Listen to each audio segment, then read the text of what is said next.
Hi, we're here today for a brief overview of the building blocks that make up an NGIT SmartStack converged solution. Seen here is a typical SmartStack pod consisting of one or more Nimble Storage appliances, a Cisco UCS compute fabric, and optionally Cisco Nexus switches. The value of SmartStack is around providing a validated yet flexible reference architecture which boosts the speed and quality of deployment. Furthermore, NGIT SmartStack customers benefit from Nimble JET, that's Joint Escalation Team, support, which provides a single number to call for any issue with the SmartStack solution. So with all that in mind, let's take a closer look at the Nimble and UCS components. Seen here is a Nimble Storage appliance, which provides a great combination of high performance, high capacity, and advanced storage efficiency features in just 3 years of rack space. Around the back of the array are two controllers which help provide Nimble's proven 5 nines availability. These are in an active-passive configuration. Nimble does this for a couple of reasons. One is to provide for non-disruptive operations. By this I mean the ability to upgrade the Nimble Storage OS and perform hot swaps of controller hardware. This includes controller upgrades to boost performance. The second reason is to guarantee the same level of performance even when a controller has failed. Contrast this with an active-active system, where workloads are typically presented from both controllers, and a controller failure may mean a decrease in storage system performance. On the back of our controller, we see a number of connectors. In a SmartStack, we'll typically use 4 or more 10 gig SFP ports for connectivity back to our UCS fabric. However, we also have the flexibility with Nimble to use 1 or 10 gig Ethernet, and now also 16 gig fiber channel.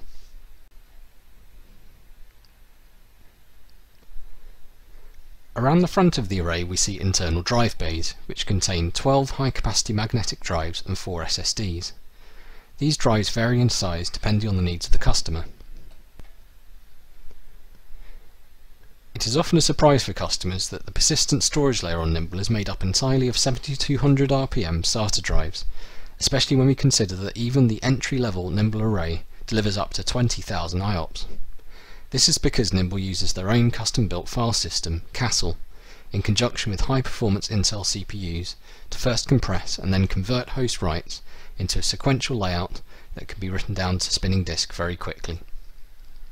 What's more, because of this IOPS abstraction layer, we're able to provide a very high level of RAID protection on these drives, that's RAID TP, triple parity, without impacting on host performance. So we provide the performance of flash, but without the associated writeware and cost associated with even the latest generation of SSDs. So what do we use the 4 SSDs in the base unit for?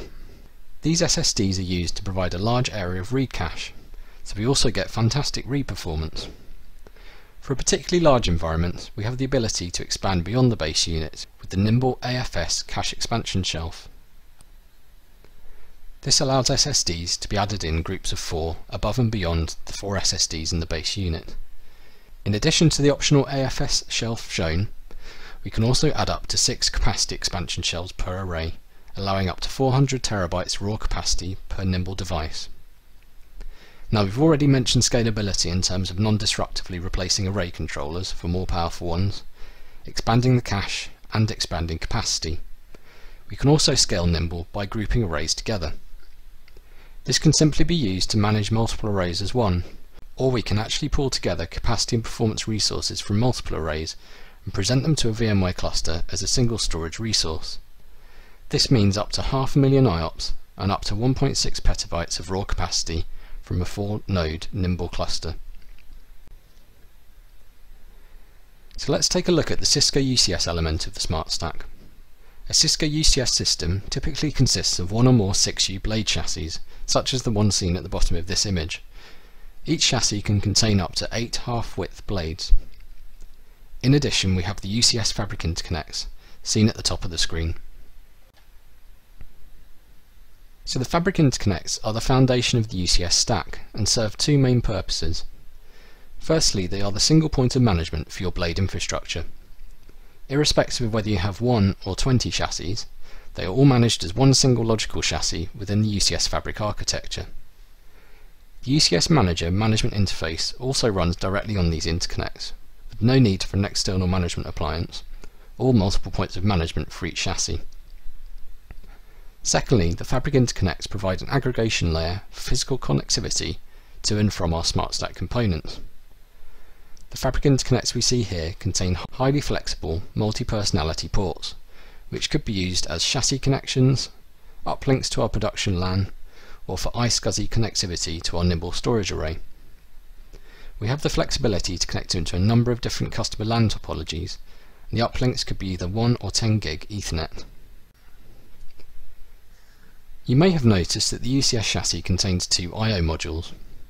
These are purely used to aggregate bandwidth between the chassis blades and the UCS fabric. They are not a point of management. This is in contrast to other blade solutions where each chassis has its own point of management. Bandwidth between our blade I/O modules and the fabric can be easily scaled by simply adding more physical links between the chassis and the fabric.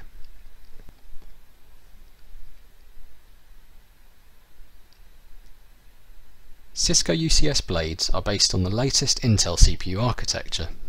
In the typical SmartStack blade, we use the Cisco UCS VIC, that's Virtual Interface Card, which provides up to 40 gig bandwidth back to the UCS fabric from each blade. However, up to 256 dynamic virtual NICs can be created per blade. These VNICs form part of the UCS Blade service profile configuration. Service profiles can be thought of as a personality for a blade. This allows us to pre-configure things like BIOS settings, firmware settings, and VNIC configuration purely in software. We can apply the same profile to multiple blades by using service profile templates. This makes replacing or adding blades to an ESX cluster, for example, very easy, as we can apply a service profile template to have a blade up and running in minutes.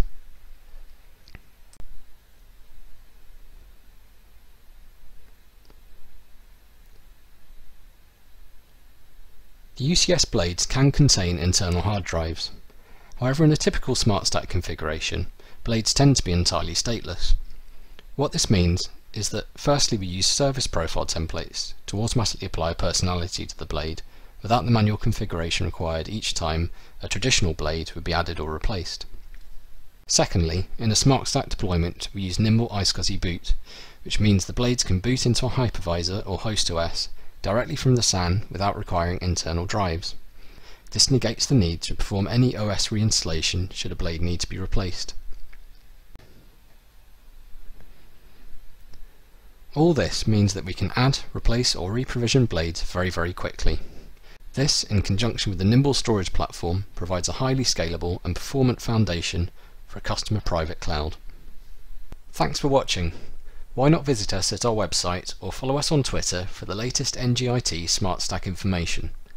We'll also be adding new video content regularly, so check back soon or subscribe to our YouTube channel for more.